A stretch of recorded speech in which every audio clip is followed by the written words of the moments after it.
राधा करावचित पल्लव बल्लरी के। राधा पदांक विलसन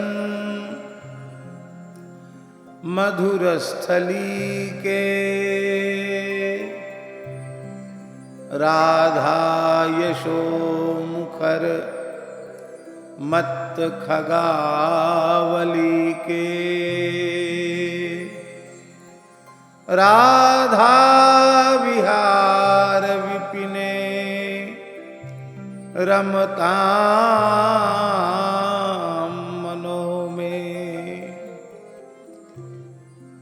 भक्त भक्ति भगवंत गुरु चतुर नाम बपुएक। इनके पद वंदन किए नाशे विघ्न ने।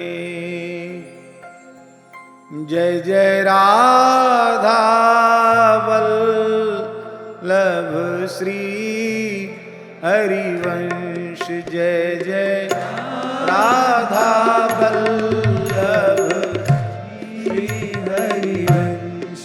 जय जय श्री वृंदावन श्री बनचंद। जय जय श्री वृंदावन श्री बनचंद। जय जय राधा वल्लभ श्री हरिवंश। जय जय राधा वल्लभ श्री हरिवंश। जय जय श्री वृंदावन श्री बनचंद। जय जय श्री वृंदावन श्री बनचंद। जय जय राधा वल्लभ श्री हरिवंश। जय जय राधा वल्लभ श्री हरिवंश। जय जय हित सेवक रसिकन अवतंस। जय जय हित सेवक रसिकन अवतंस। जय जय राधा वल्लभ श्री हरिवंश। जय जय राधा वल्लभ श्री हरिवंश। जय जय हित सेवक रसिकन अवतंस। जय जय हित सेवक रसिकन अवतंस। श्री राधा वल्लभ लाल की जय। श्री ठाकुर हित ललित लाडली लाल की जय। महाप्रभु श्री हित हरिवंश चंद्र जी महाराज की जय। नाद कुलभूषण श्री हित सेवक जी महाराज की जय। श्री हित कृपा मूर्ति परम भागवत रसिक पद रेणु भक्तमाली पूज्य श्री बड़े महाराज जी की जय। वर्तमान विराजमान पूज्य श्री महंत जी महाराज की जय। हमारे अत्यंत लाडले प्यारे दुलारे श्री हित अम्बरीश जी की जय। श्री हिताश्रम सत्संग भूमि की जय। जय जय श्री राधे। ठाकुर श्री हित ललित लाडली लाल जी के युगल पादारविंद में साष्टांग प्रणाम करते हुए महाप्रभु जी और महाप्रभु जी के ही अनुग्रह विग्रह श्री सेवक जी को प्रणाम करते हुए और इन सब के मूर्त कृपा विग्रह पूज्य श्री बड़े महाराज जी को दंडवत प्रणाम करते हुए उसी परंपरा में उनके ही स्वरूप पूज्य महाराज जी को हम प्रणाम करते हैं। और आप सबको हम सबको इस युग में इतने अनुपम और अद्भुत सत्संग का सुख देने वाले श्री हित अम्बरीश जी को भी प्रणाम करते हैं और आप सबके सौभाग्य की सराहना करते हैं।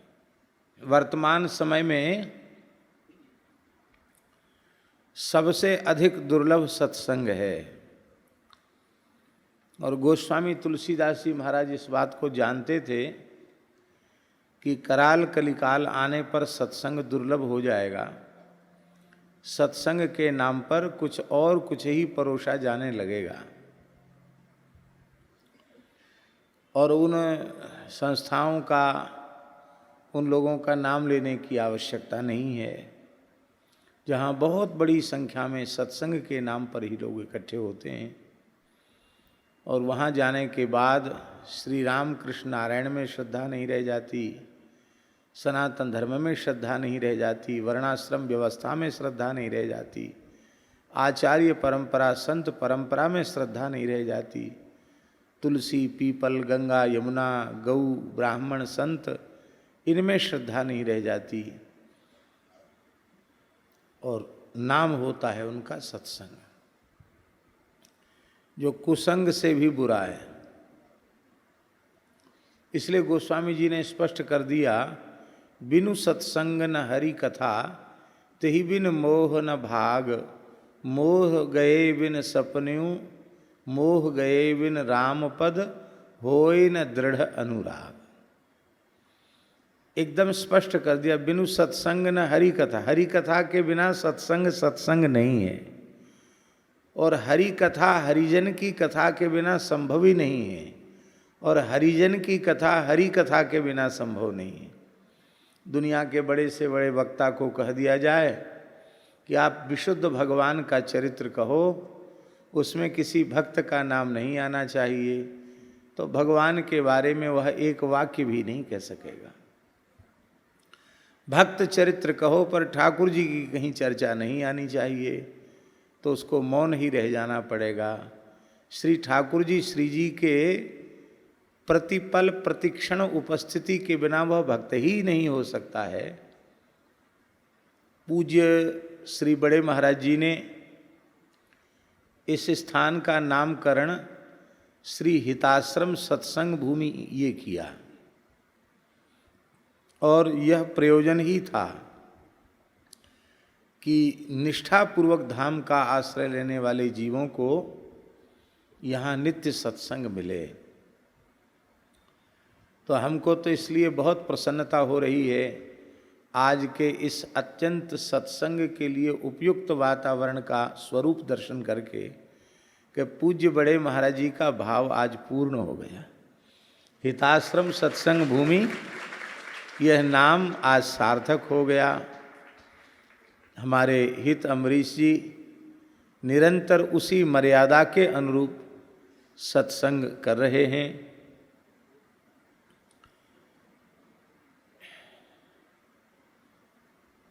जिस कक्ष में धूल मिट्टी आने का कोई साधन नहीं है, कक्ष का द्वार आपने बंद कर दिया, खिड़की पर्दा सब लगा दिए, 10-20 दिन कहीं घूमने चले गए, फिर कमरा खोला तो वहाँ कचरा दिखाई पड़ता, धूल दिखाई पड़ती है। तो वहाँ विचार करना चाहिए कि धूल मिट्टी जिस साधन से भीतर आते हैं वो तो बंद है, ये आई कहाँ से? तब यह अनुमान करना पड़ता है कि बाहर से नहीं आई, पर भीतर की जो उड़ती हुई सूक्ष्म धूल मिट्टी के कण हैं वे ही यहाँ बैठे हैं। और एक खुला मैदान है जहाँ धूल मिट्टी आने को, कचरा आने को कहीं से रोक टोक ही नहीं है, पर सुबह दोपहर शाम झाड़ू लग रही है तो वह स्थल एकदम स्वच्छ और पवित्र और दिव्य दिखाई पड़ता है। दास के कहने का भाव यही है, जिन समर्थ समाधि सिद्ध योगियों ने निर्विकल्प समाधि की अवस्था तक पहुँचे हुए महान सिद्धि को प्राप्त साधकों ने अपने इंद्रिय के गवाक्ष बंद कर दिए हैं, रूप रस गंध शब्द स्पर्श का कचड़ा आने का कोई मार्ग ही नहीं है, उनके भीतर भी जन्मांतरीय संस्कारों के जो रजकण हैं वे चित्त में बैठ जाते हैं, उनको झाड़ू लगाने के लिए सत्संग की आवश्यकता है। और हमारे जैसे लोग, उनके तो न दीवाल है, न खिड़की है, न दरवाजा है, न पर्दा है, 4 दिशाओं से कचरा आ रहा है, रोक टोक है ही नहीं। और ऐसे जीव भी यदि प्रतिदिन सत्संग करें, आहर निसत्संग करें, निरंतर सत्संग करें, तो उनके चौड़े खुले मैदान के समान हृदय में भी श्री प्रिया प्रीतम रसकेली करेंगे, इसमें कोई संदेह नहीं। इसलिए सत्संग साधकों के लिए ही आवश्यक नहीं है, सिद्धों के लिए भी सत्संग आवश्यक है। विषयी, साधक, सिद्ध और सयाने, ये 4 कोटियां गोस्वामी जी ने मानी हैं। विषयी पुरुषों के लिए सत्संग आवश्यक है, साधकों के लिए तो भवरोग की परमौषधि है, उसके बिना तो संसार चक्र से छूटने की और भगवत चरणारविंद में पहुंचने की व्याकुलता ही नहीं जगेगी। सिद्ध वे हैं जो निवृत्त तर्ष हैं, लौकिक पारलौकिक भोगों की तृष्णा मिट चुकी है, जीवन मुक्तावस्था प्राप्त कर चुके हैं, वे सिद्ध हैं, उनको भी सत्संग की आवश्यकता है। और सयाने जो ज्ञानी नाम अग्रगण्यम है, उनको भी सत्संग की आवश्यकता है। सत्संग की आवश्यकता सबको है। इसलिए प्रियादास जी महाराज ने भक्तमाल ग्रंथ में भक्ति तरु पौधा ताही बिघ्न डर छेरी हु को बारिदे विचार बीच सींचो सत्संग सो। भक्ति का जो पौधा है उसको माया रूपी बकरी से बड़ा डर है, कब कौन बकरी चर जाए। तो विचारों की बाड़ लगाना है, जान की जीवन की बलिजयी हो, श्रवणन और कथा नहीं सुनी हो, ईस शीस ही नहीं हो, रुकी हो नयन बिलोकत और ही इत्यादि, अथवा अवलो नसानी अवना न सह हो। ये है विचारों की बाढ़।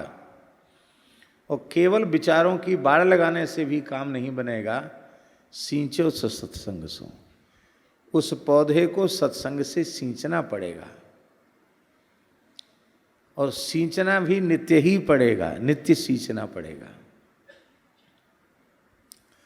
तब तक सींचना पड़ेगा जब तक कि उसकी जड़ें इतनी गहरी न चली जाएं कि वे स्वयं जल का आहरण करने में समर्थ न हों। जब इतनी गहरी जड़ें चली जाएंगी कि स्वयं जलाहरण करेंगी, तो वह तो सत्संग स्वरूप ही हो जाएगा। उसका देखना, सुनना, बोलना, उसके रोम रोम से सत्संग की रसधारा ही बरसेगी। तो ये बात है। संग शब्द का अर्थ आसक्ति है, और सतपद वाच्य 2 ही हैं, या तो भगवान या भगवान के भक्त। इसलिए दास की समझ में तो यही आता है कि श्री ठाकुर जी में आसक्ति और इनके प्राण प्यारे जनों में आसक्ति, इसी का नाम सत्संग है। अभी प्रहलाद जी का चरित्र हम लोग अम्बरीश जी के मुखारबिंद से सुन रहे थे। आपकी प्रतिपादन की शैली बड़ी विलक्षण है। ये श्री जी की कृपा ही है जो भागवत के गंभीर रहस्यों की इस प्रकार की चर्चा आपके मुख से प्रकट होती है। भक्त के स्पर्श की महिमा,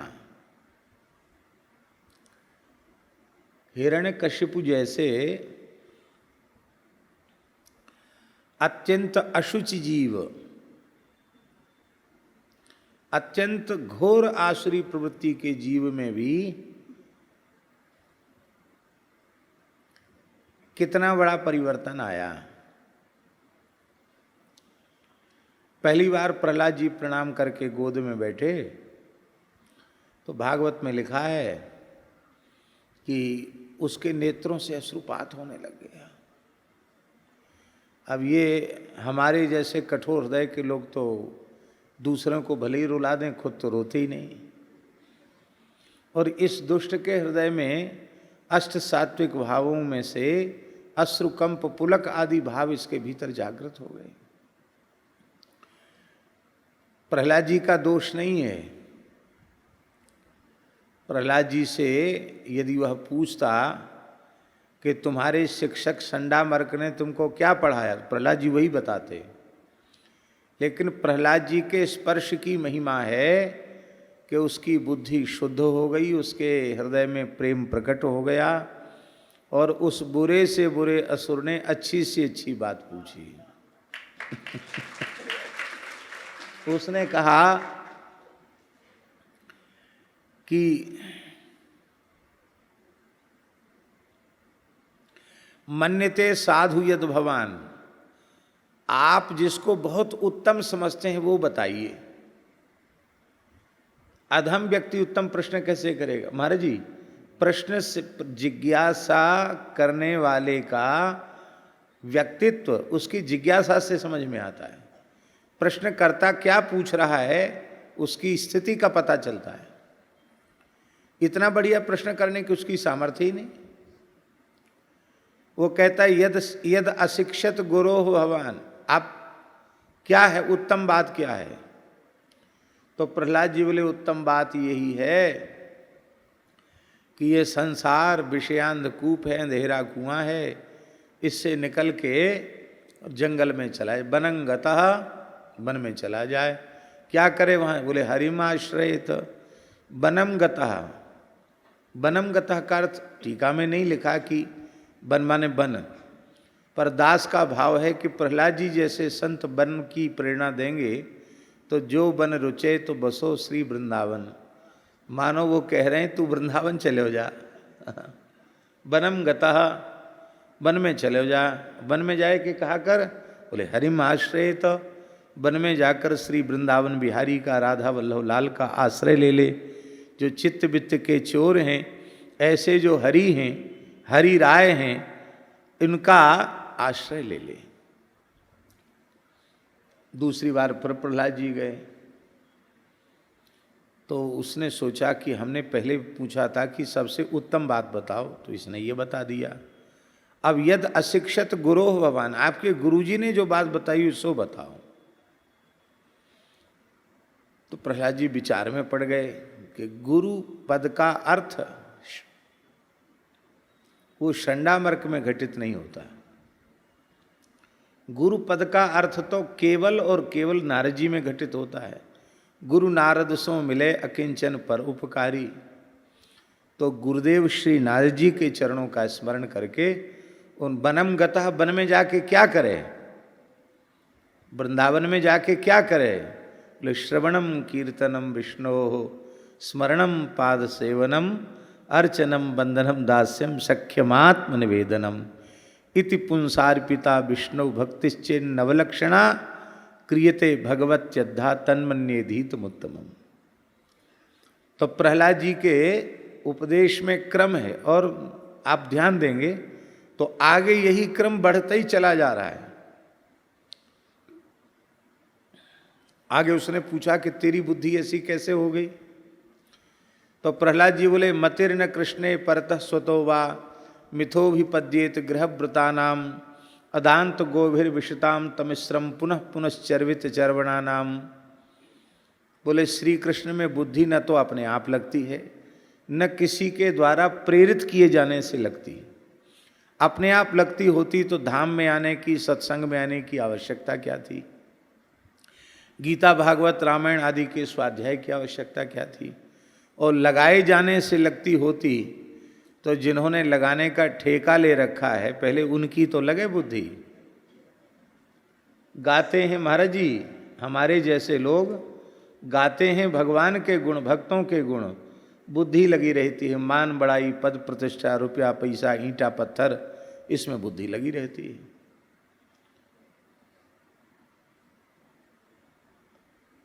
अदांत गोभिर विषताम तमिश्रम, अनियंत्रित इंद्रियां उनको निरंतर विषय के अंधकार की ओर ले जा रही हैं।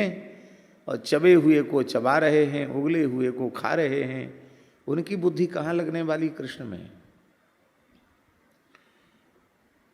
तो प्रहलाद जी को कि ये बात सुनकर हिरण्यकशिप को पूछना चाहिए था कि लगे तो कैसे बताओ आगे। वो नहीं बोला। तब उन्होंने कहा, नैषाम मतिस्ताव दुर्क्रमांघ्रिम स्पृशत्य नर्थापगमो यदर्था महीषाम पादरजोभिषेकम निष्किंचनानाम न वृणीति यावत। जब तक अकिंचन महात्माओं के चरणों की रज अपने मस्तक पर जीव धारण नहीं कर लेता, तब तक उसकी बुद्धि श्री कृष्ण में नहीं लगती।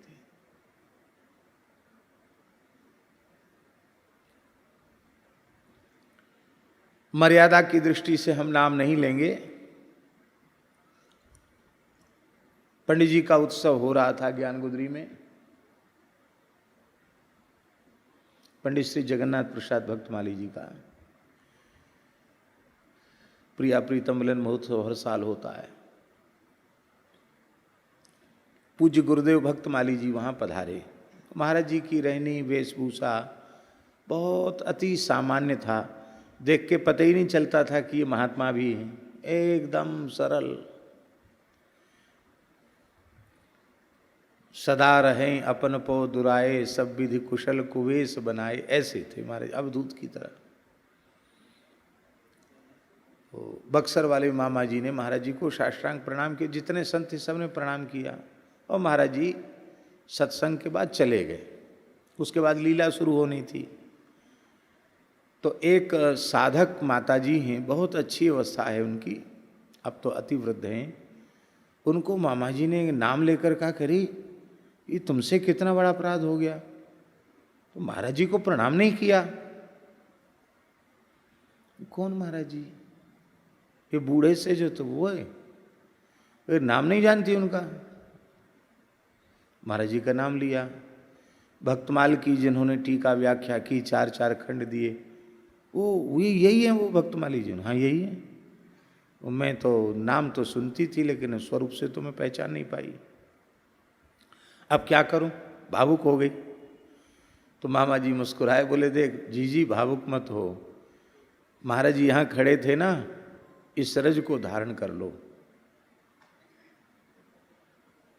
महाराज जी खड़े थे वहाँ, यहाँ खड़े थे, यहाँ की रज लेके ऐसे लगा लो। हिताश्रम सत्संग भूमि है, ठाकुर जी की सन्निधि है। रज लगाते ही भौतिक वृंदावन का स्वरूप तिरोहित हो गया, दिव्य वृंदावन प्रकट हो गया। और ऐसी स्थिति रह गई कि कुछ देर वह जड़वत हो गई। दिव्य वृंदावन की झलक मिल गई महाराज जी। और महाराज जी जब भगवत धाम प्रयाण किए, श्री मामा जी को रोते हुए सुनाया उन्होंने। मामा जी ने कहा, तुमको परम निधि मिल गई, तुम उसकी अधिकारिणी थी। इसका तात्पर्य हमारा ये है कि जो वस्तु अपने साधन से नहीं मिलेगी, वह इन संतों की चरण रज के सेवन से मिल जाएगी। इसलिए जय श्री हित हरिवंश अनत सच नाही, बिनुया रजहि लिए। ये रज की ये महिमा है, धाम की रज की महिमा यही है अम्बरीश जी, कि यहाँ अकिंचन संतों की चरण रज बिछी पड़ी है। आवश्यक नहीं कि यहाँ से लें कि वहाँ से लें, वहाँ से लें। अकिंचन रसिकों की, संतों की, जिनका जीवन सर्वस्व प्राण सर्वस्व युगलवर श्यामा श्याम ही हैं, ऐसे रसिक संतों की चरणरज पूरे श्रीधाम वृंदावन में बिछी पड़ी है। भावपूर्वक कहीं भी रज में लौटने लग जाओ, आपके अपने साधन से कई जन्मों में जो वस्तु नहीं मिलेगी, वह केवल एक ही क्षण में मिल जाएगी। पर सच्ची बात यह है, इस भाव का जागरण भी नित्य सत्संग से ही होगा। इसलिए बहुत प्रसन्नता हमारे मन में है। और इस बात से और प्रसन्नता है कि अम्बरीश जी ज़्यादा समय वृंदावन में दे करके, जो यहाँ बेचारे पड़े हैं धाम में कि हमको कुछ खुराक मिले भजन की, धाम बास की निष्ठा जगह, उनको सुख मिल रहा है, ये बहुत प्रसन्नता की बात। श्री लाडली जी ऐसा अनुग्रह करें अभी तो अम्बरीश जी ने हमारे ऊपर बड़ी दया की है। श्री रेवासा धाम में श्री जानकी नाथ जी के चरणों में श्री स्वामी अग्रदेवाचार्य जी की जयंती के अवसर पर आपकी वाणी का प्रत्यक्ष रूप में बैठ कर के हमको प्रसाद मिलेगा, हमको श्रवण करने का सौभाग्य प्राप्त होगा। महाराज जी, वो भी बड़ी रसमयी भूमि है, बड़ी दिव्य भूमि है। मैं आज सुबह पूज्य महाराज श्री के चरणों में कह रहा था कि जैसे सारा साल पढ़ने के बाद परीक्षा आने से पहले मन में भय सब कुछ होता है ना, मैं तो महाराज जी मुझे पहली बार ऐसा हो रहा है। जब आप पढ़ा देंगे तो मैं कहूँगा नहीं और आपने अनुग्रह किया है। आप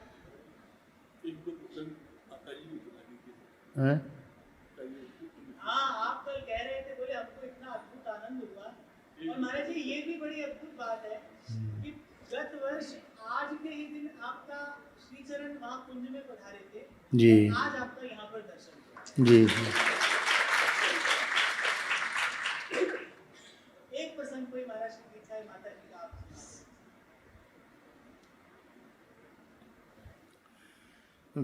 घड़ी थोड़ा बाधित कर रही है क्योंकि वहाँ 3:30 बजे से ही लोग हॉल में बैठना और शुरू कर दे, लेकिन आपकी आज्ञा है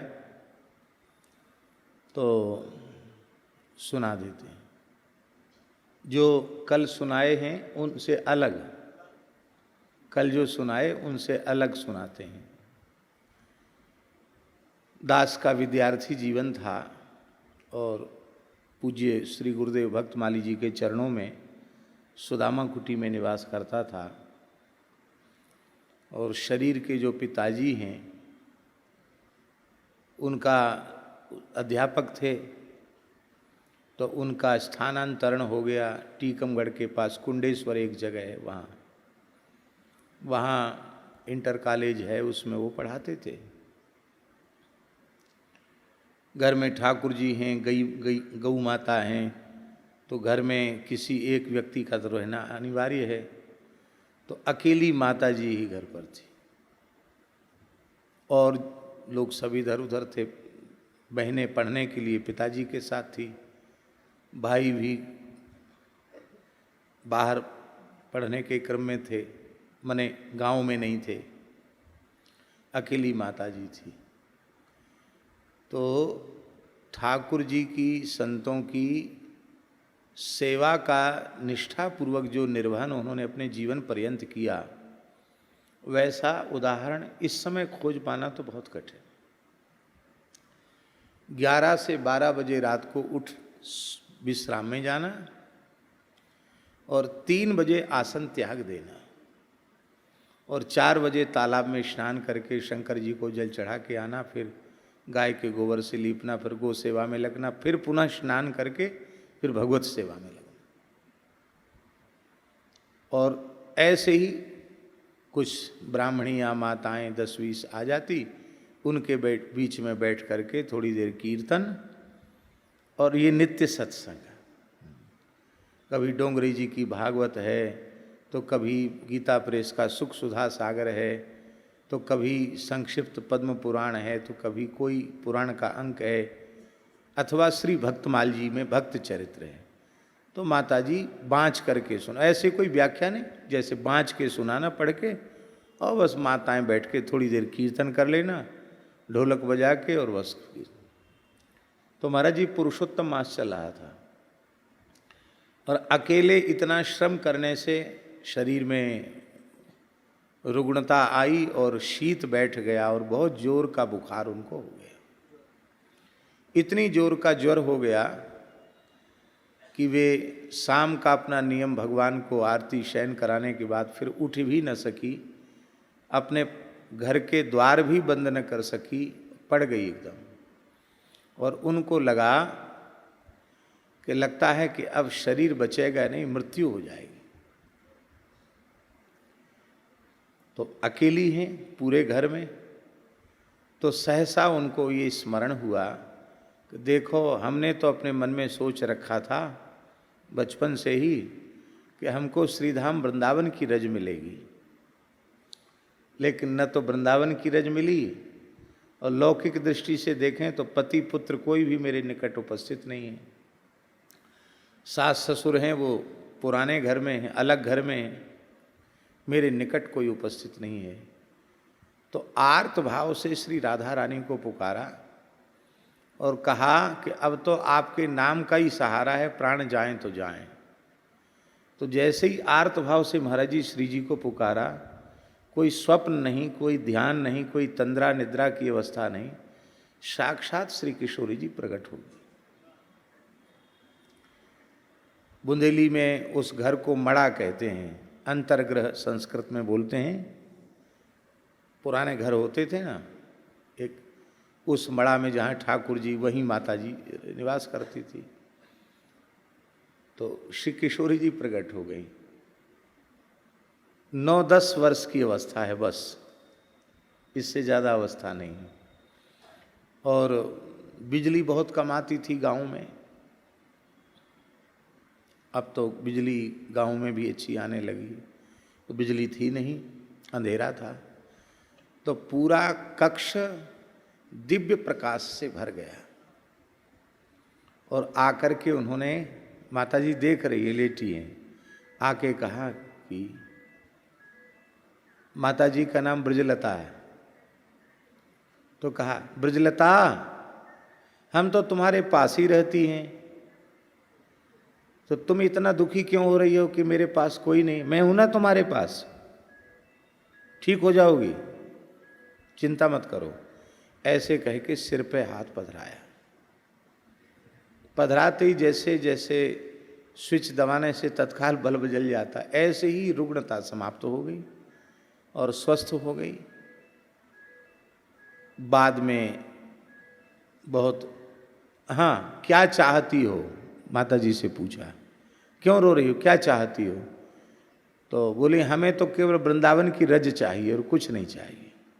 माता जी ने कहा, तो कह, वो तो मिलनी ही है तुमको, बस ये कहा, वो तो तुमको मिलनी ही है। ऐसा कहकर श्री जी अंतर्धान होगी। माता जी रोती रही कि मैं ठीक से प्रणाम भी नहीं कर सकी। दूसरे दिन किसी से संदेश गया होगा कि उनको तो बहुत तेज बुखार हो गया था, तो पिताजी आए। पिताजी को जब ये बात बताई तो पिताजी तो और अधिक भावुक हैं। वो बोले कि अब ठीक है, अब जो कुछ संसार का धर्म छोड़ो हो गया, अब वृंदावन वास करो तुम। तो उनको लेके आ गए वृंदावन। बोले हम थोड़ा बहुत पैसा देते रहेंगे और अब बालक सब समझदार हो गए, महीने हैं, वो सब काम व्यवहार का हम कर लेंगे, हमें तो नौकरी छोड़ के जा नहीं सकते, पर थोड़ा तुमको पैसा खर्च देते रहेंगे, किराए से कमरा लेके वृंदावन वास करो, खूब भजन करो। लेके महाराज जी के पास आए। महाराज जी, इनको ऐसे ऐसे श्री जी की कृपा हुई है, वृंदावन वास इनको चाहिए। तो महाराज जी मुस्कुराए और बोले, देखो हमने तुम्हारी बात धैर्यपूर्वक सुनी है। जब श्री जी ने कह दिया कि हम तो तुम्हारे ही पास रहती हैं, तो जहाँ श्री जी रहती हैं उसी को तो वृंदावन कहते हैं। इसलिए घर को ही वृंदावन मान के निवास करो। समय आने पर जब तुम्हारे व्यवहारिक कर्तव्य पूरे हो जाएंगे तो तुम्हें वृंदावन भी मिल जाएगा और वृंदावन की रज भी मिल जाएगी। ये बात मेरे सामने महाराज जी ने कही थी और उसकी प्रत्यक्ष परिणति हमने देखी कि माता जी ने पूर्ण चैतन्य अवस्था में, मतलब मूर्छा में नहीं गई, कोमा में, और राधा राधा राधा राधा राधा राधा राधा राधा अजस्र नाम लेते हुए हमारे गोद में ही उनका मस्तक था और उन्होंने अपने देह का विसर्जन कार्तिक शुक्ल एकादशी को किया। जीवन में अनेक बातें ऐसी हैं। अभी कल जो महाराज जी को मैंने बातें सुनाई, सहसा सुनकर मलिन हृदय वाले जीव को तो विश्वास ही नहीं होगा। लेकिन ये तो कोई 10-20 साल पुरानी भी बात नहीं है। आज की तिथि पर माता जी को 1 वर्ष हो रहा है, मात्र 1 वर्ष पुरानी बात। बात इतनी सी है कि व्यवहार में सच्चाई, ईमानदारी, दिखावा बिल्कुल नहीं, यही ठाकुर जी को चाहिए बस। न इन्हें कोई जाति से मतलब है ठाकुर जी को, न इन्हें किसी संप्रदाय से मतलब है, न किसी अवस्था से मतलब है, न किसी व्यवस्था से मतलब है। रीझत राम स्नेह निशोते, जस निष्केवल प्रेम। तो निष्केवल प्रेम से ठाकुर जी रीझ जाते हैं, बस इतनी सी ही बात समझने की है। श्री वृंदावन बिहारी लाल की। पूज्य महाराज श्री ऋषि परंपरा का गौरव है, संत परंपरा की शोभा है, और हम तो केवल कृतज्ञ ही हो सकते हैं। संत कहते हैं उसके गुण उपकार का पा सकूं नहीं पार, कहने की बात नहीं है, शब्द में ये भाव आ नहीं सकता। बस रोम रोम कृतज्ञ है करे सुधन्य पुकार। बस महाराज श्री के प्रति कृतज्ञ हैं। और मैंने कहा हमारा सौभाग्य है कि आज के समय में हमको आप श्री जैसे महापुरुष दर्शन के लिए, सेवन के लिए श्री ठाकुर जी ने अपने अपने भंडार से यह अमूल्य रत्न हमको प्रदान किया है। और आप जब इस प्रकार हम सबके मध्य विराजमान हैं तो हम स्वस्थ और सुरक्षित भी अनुभव करते हैं। आपकी सन्निधि श्री जी हमको कृपा करके इसी प्रकार प्रदान करती रहें। आपके प्रसन्न और स्वस्थ जीवन की मंगल कामना श्री जी के चरणों में करते हैं। और महाराज श्री ने पूज्य माता जी का भी स्मरण कराया है। हमारे पूज्य महाराज श्री की ऐसे जय बोलोगे, और महाराज श्री की माता जी की भी। हाँ, महाराज श्री आपके चरणों में बार बार प्रणाम निवेदन करते हैं।